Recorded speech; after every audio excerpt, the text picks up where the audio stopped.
안녕하세요. 저는 47살 아줌마이고 췌장암에 걸린 여자입니다. 지금부터 저의 기구하고 한 맺힌 사연을 써볼까 합니다. 저는 13년째 시어머니를 모시고 살고 있어요. 시아버님께서 돌아가시자마자 장남인 큰아들과 같이 사시겠다고 시골에서 올라오셨고 그렇게 지지고 볶고 산 세월만 13년이 다 되어가네요. 워낙 없는 집에 시집을 왔기에 20년 동안 안 해본 일이 없을 정도로 악착같이 살았어요. 저는 녹즙 배달을 본업으로 했고 오후 시간에는 식당 서빙을 하며 살아왔습니다. 제가 이런 가난한 집에 시집을 간다고 했을 때 저희 아버지가 제일 많이 반대를 했어요. 사실 저희 친정집은 시댁처럼 가난하진 않아요. 아버지께서 가구점을 크게 하셨는데 할아버지한테 유산으로 받은 땅과 산까지 있어 경제적으로 여유가 있었죠. 간혹 아버지 사업이 어려울 때면 그 땅을 하나씩 팔아서 재개를 하셔서 살면서 경제적인 어려움은 없었습니다. 근데 엄마 없이 아버지 혼자서 키운 장녀가 이런 가난한 남자와 결혼을 하겠다고 하니 눈에 흙이 들어가도 안 된다고 하셨어요. 그리고 결혼한다고 하면 평생 얼굴 볼 생각하지 말라고 하셨습니다. 근데 뭔 놈의 콩깍지가 이렇게 씌었는지 그때는 남편이 제 전부인 것 같더라고요. 그렇게 아버지의 반대에도 불구하고 결혼을 하였습니다. 친정의 도움 하나 없이 고생하면서 살았어요. 그래도 결혼하고 나서는 괜찮았어요. 근데 시어머니를 모시고 살면서 남편의 그 검은 속내를 몇 번이나 알게 되었네요. 시어머니가 그렇게 저한테 시집살이를 시켜도 제 편 한 번을 안 들어주고 우리 엄마가 최고라고 하는 사람이었어요. 그래도 자식들 생각하면서 열심히 살자 했었죠. 근데 이렇게 열심히 착하게 산 저한테 청천벽력 같은 일이 생겼습니다. 1년 전 아침에 출근을 하려고 하는데 갑자기 윗배가 말도 못하게 아픈 겁니다. 정말 떼굴떼굴 구를 정도로 통증이 심했어요. 근데 이런 저의 모습을 본 시어머니가 아침부터 재수가 없게 왜 그렇게 죽는 소리를 하냐? 내 나이 70인 나도 아픈데 하나 없이 말짱한데 너는 고작 50도 안 돼 내가 왜 이렇게 징징대? 하며 통명을 터시는데 아니 사람이 아파서 저렇게 대굴대굴 구르면 보통 사람 같으면 괜찮냐고 병원 가보라고 해야 되는 게 정상 아닌가요? 그러면서 우리 아들은 새벽같이 출근한다고 나갔는데 너는 배달 가기 싫어서 지금 쇼하냐? 하시는데 결국 그날 아픈 배를 부여잡고 녹즙 배달 다 돌리고 병원에 갔어요. 그러니 별 다른 이상은 없다고 해 약 처방만 받고 집으로 돌아왔죠. 하루 종일 누워있는 제게 들으라는 식으로 몇 번이나 방문을 부서져라 열고 닫고 하시는데 저도 못 들은 척하고 안 했습니다. 그러니 시어머니 결국 본인 성에 못 이겨 유리컵을 하나 깨시더라고요. 너는 돈도 안 벌러 나가고 누워있는 주제에 시엠이 점심도 안 차려주냐? 하시면서요. 정말 못됐다 싶어도 저 정도일까. 저도 참다 시어머니한테 한 소리 했습니다. 어머님, 제가 이날이 때까지 언제 이렇게 낮에 누워있는 거 보셨어요? 오주가 아프면 누워있겠어요. 근데 그거 보기 싫다고 이렇게까지 하셔야 성이 차세요? 했죠. 그날 제가 이런 소리 했다고 본인 아들한테 전화해서 네 마누라 미쳤나 보다고 제 험담을 얼마나 하시던지 저는 아플래야 아플 수도 없는 몸이었어요. 그러다 이게 몸이 한 번 안 좋아지기 시작하니 걷잡을 수 없이 몸에 이상 신호들이 오더라고요. 밥맛도 없고 뚜렷한 이유도 없이 체중도 4, 5kg는 그냥 빠졌어요. 그리고 제일 큰 문제가 복통이었어요. 위 대장 내시경 검사에도 이상이 없었는데 복통이 멈추질 않았죠. 결국 큰 대학병원을 찾아가 검사를 했습니다. 그래서 복부 CT를 찍어보았는데 췌장에 혹이 하나 있다고 했어요. 근데 암이 의심된다며 교수님 진료 후 입원을 해서 검사를 받았고 결과가 나왔습니다. 병명은 췌장암 2기 중반이었습니다. 지금도 그때만 생각하면 눈물이 왈칵 쏟아져요. 하늘이 노래지는 걸 넘어 핏빛이었어요. 왜 하필이면 그 많은 암들 중에 췌장암에 걸렸는지. 췌장암에 대해 인터넷으로 알아보니 생존율도 희박하고 수술도 어려운 수술이라고 했어요. 다행히 전이는 안 되어서 수술은 가능하다고 했죠. 제 암 소식을 가지고 집에 돌아왔을 땐 정말 죽고 싶더라고요. 다른 게 아니라 시어머니의 막말과 폭언 때문이었어요. 시어머니는 저희 남편한테 어디서 저런 하자품을 데리고 들어왔냐? 쟤는 평생을 우리 집안에 도움이 되질 않다가 다 늙어 빠져서 암이나 걸리고 이제 와서 수술비는 어쩔 거야? 우리 아들이 쎄 빠지게 벌어놓은 돈으로 네 수술비 다 보태게 생겼다. 제대로 쓰지도 못하고 마누라 간병이 나게 생겼으니 어쩔 거야? 하시며 막말을 퍼부으시는데 이게 진짜 사람인가요? 저도 악에 받쳐 울면서 시어머니한테 어머님, 말씀 그렇게 하지 마세요. 나중에 천벌 받으세요. 제가 이 집에 와서 평생 놀고 먹고 했어요? 지금 그걸 말이라고 하시냐고요? 아니, 제가 드디어 머리가 어떻게 됐네. 아프니까 눈에 뵈는 것도 없냐? 어차피 죽을 병이면 괜히 돈만 버리지 말고 수술도 받지 마라 하시는데 그런 시어머니한테 들고 있던 가방을 바닥으로 내리쳤어요. 그리고 바닥에 주저앉아 23년 동안 너 같은 놈이랑 산 내 세월이 아깝다며 꺼꺼거리고 울었죠. 네 엄마 모시고 사느랴 이런 병도 걸린 거라고. 당신네들이 나를 병자로 만들었다고 난리를 쳤어요. 그러니 남편놈이 하는 말이 자기 엄마한테 뭐하는 짓이니에요. 지 엄마가 틀린 말한 거 하나도 없다며 조용히 안 해? 어딜 시어머니 앞에서 이따위 행동을 해? 하며 소리를 지르는데 진짜 제 편은 하나도 없었어요. 이것들이 인간인가요? 23년 전 결혼하지 말라는 친정아버지의 말을 들을 걸 하며 사무치게 후회된다고 했습니다. 저는 수술 받기 전까지 친정이라도 가고 싶었지만 발길 끊은 지 언 20년이 넘었기에 갈 수도 없었고 저희 여동생만 제 암 소식을 알고 있었죠. 아버지나 오빠한테는 차마 알릴 수가 없겠더라고요. 그렇게 저는 다행히 2기밖에 안 돼 수술을 받을 수 있었고 췌장 전지수 수술을 받았어요. 그리고 나서 6개월에 걸쳐 항암 치료까지 진행하기로 하였습니다. 수술을 받고 나서도 시어머니랑 붙어 있어야 하니 지옥이 따로 없었기에 여동생네 집에서 몇 달간 지냈어요. 그리고 항암 치료 받으면서 잘 극복해보자는 담당 교수님의 말씀으로 잘 이겨냈네요. 덕분에 항암 4회차 들어갔을 때는 컨디션도 많이 좋아졌고 통증도 줄어들었죠. 그리고 제가 항암 치료를 받는 도중 엎친 데 덮친 격으로 저희 친정아버지가 쓰러지셨고 중환자실에서 계시다가 일주일 만에 돌아가시게 되었어요. 정말로 제가 불효녀 같았습니다. 장녀라고 그렇게 예뻐해줬던 제 아버지였는데 20년 넘게 딸 얼굴 한 번을 못 보시고 이렇게 돌아가시나 보다 했어요. 근데 저희 아버지 끝까지 자식은 자식이라고 돌아가시기 전에 제 앞으로도 땅을 유산 상속해 주셨더라고요. 저한테 마지막으로 남기고 간 아버지의 선물이었어요. 얼마나 가슴이 찢어지던지 몰라요. 그리고 그 얘기는 일부러 남편한테도 안 하고 있었습니다. 그 사실을 알면 하이에나처럼 달려들게 뻔하니까요.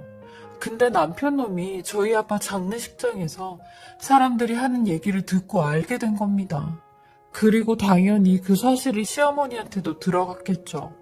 그러니 이 얌체 같은 시어머니, 제가 여동생네 집에 있을 때는 전화 한 통도 안 했으면서 그 사실을 알고는 전화를 다 했더라고요. 그러면서 우리 며느라 얼른 집으로 오거라. 네가 없으니까 집이 아주 이상해. 너 오면 내가 밥도 챙겨주고 일도 다 하고 정말 잘해줄게 라는데 어이가 없었죠. 사람이 돈 앞에서 장사 없다고 저리 속보이는 행동을 하나 왜 저러고 사나 싶었어요. 제가 집으로 가니 남편은 절 무슨 왕비대하듯이 떠받들어 주었고 시어머니 또한 제가 뭘 하려고 해도 가만히 있으라고 아무것도 하지 말라고 하셨어요. 너는 환자인데 이런 건 건강한 내가 해야지. 하지마 하셨어요. 그렇게 남편은 제가 항암치료 다닐 때마다 회사에 월차까지 써가며 저를 병원을 데려다 주었고 저는 대놓고 남편한테 진작에 이렇게 해주지 내가 아버지한테 유산 받았다고 하니까 이제 와서 이러는 거야? 하니 그게 무슨 소리냐며 당신은 날 뭘로 보고? 나는 그 유산 바라지도 않아 라고 하더라고요. 시어머니한테도 대놓고 어머님은 갑자기 왜 이러시냐고 돈 때문에 이러시냐고 그랬어요. 그러니 너는 무슨 말을 그렇게 하냐며 아픈 며느리 보살펴주는 거라고 하셨어요. 이 두 인간들 어떻게 하면 제 주머니에서 돈이 나올까 궁리하는 사람들 같았죠. 그러다 저는 마지막 항암 치료를 받으러 병원에 갔을 때 충격적인 얘기를 듣게 되었습니다. 치료가 다 끝나고 기다리고 있을 때 남편을 찾았는데 아무리 봐도 안 보이더라고요. 그래서 어디 갔지 하며 두리번거리다가 저쪽에서 전화통화를 하는 남편이 보였어요. 그리고 남편의 뒤쪽으로 갔는데 남편 놈이 시어머니랑 통화를 하고 있는지 엄마 소리를 계속 하더라고요. 저는 무슨 얘기를 하나 조용히 뒤에서 듣고 있었습니다. 근데 남편 놈 하는 말이 그러게 엄마 말대로 얼른 죽어야 그 재산 내가 다 가지고 올 텐데 병원에서는 뭐 좋아지고 있다고 항암 치료 열심히 받으면서 이겨내보자고 하지. 암이 다른 데로 전이가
빨리 죽을 텐데 라고 하며 저 사람 죽으면 배우자가 1순위로 재산 받으니까 그 돈으로 우리 엄마 하고 싶은 거 펑펑 다 해.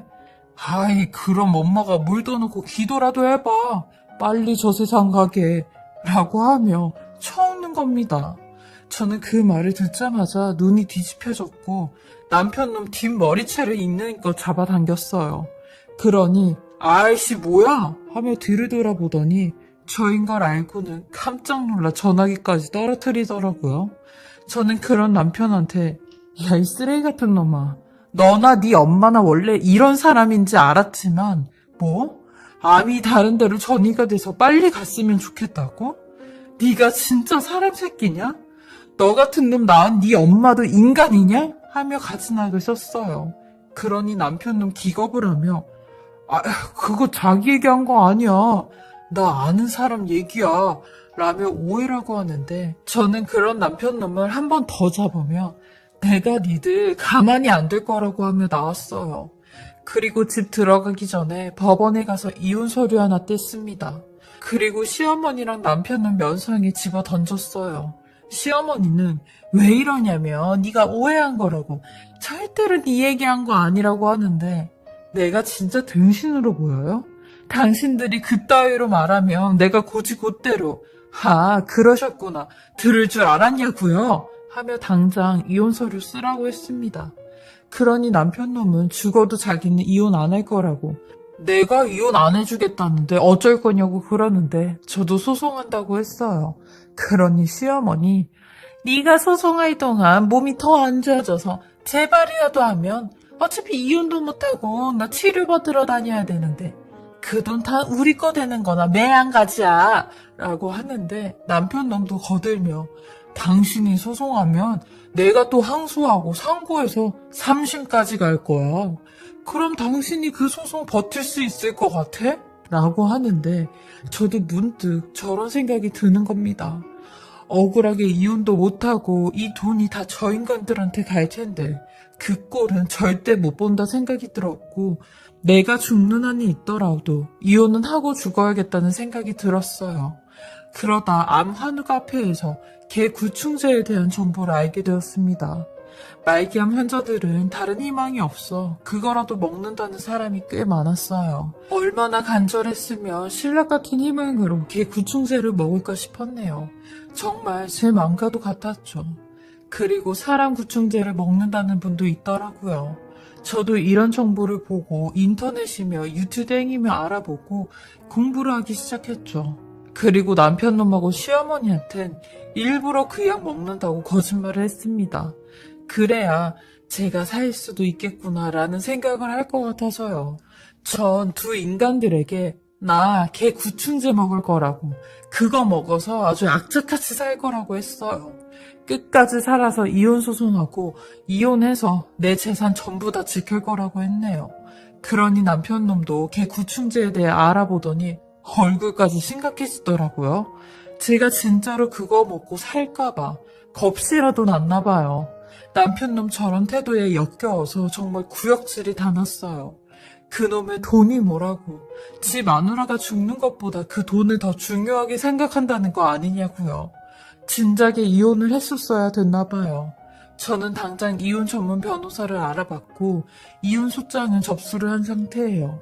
그리고 여기서만 하는 말인데 아직 개 구충제에 관해선 확신이 없어 더 알아보고 있어요. 이제부터 길고 긴 아무 편도 없는 저 혼자만의 싸움이 될 것 같아요. 이혼 소송이며 안 극복까지 너무 많은 숙제가 저한테 달려있네요. 저희 아이들은 엄마 불쌍하다며 지네들이 끝까지 엄마 옆에서 있을 거라고 해요. 그리고 두 인간들 얼굴도 쳐다보기 싫어 지금은 조그마한 원룸 얻어 별거 중입니다. 몸 관리 잘하며 끝까지 싸워 이기려고요. 두 모자가 제 앞에서 무릎 꿇고 비는 날이 올 때까지 싸울 겁니다. 이렇게 제 얘기를 쭉 써보니 마음이 한결 가벼워졌어요. 저의 긴 사연 들어주셔서 감사하고요. 요즘 같은 때 다들 건강 조심하세요. 지금까지 사례자분의 글을 읽어보았는데요. 사례자님의 간절한 마음이 글에서도 많이 느껴집니다. 꼭 회복하셔서 원하시는 일 전부 다 하셨으면 좋겠습니다.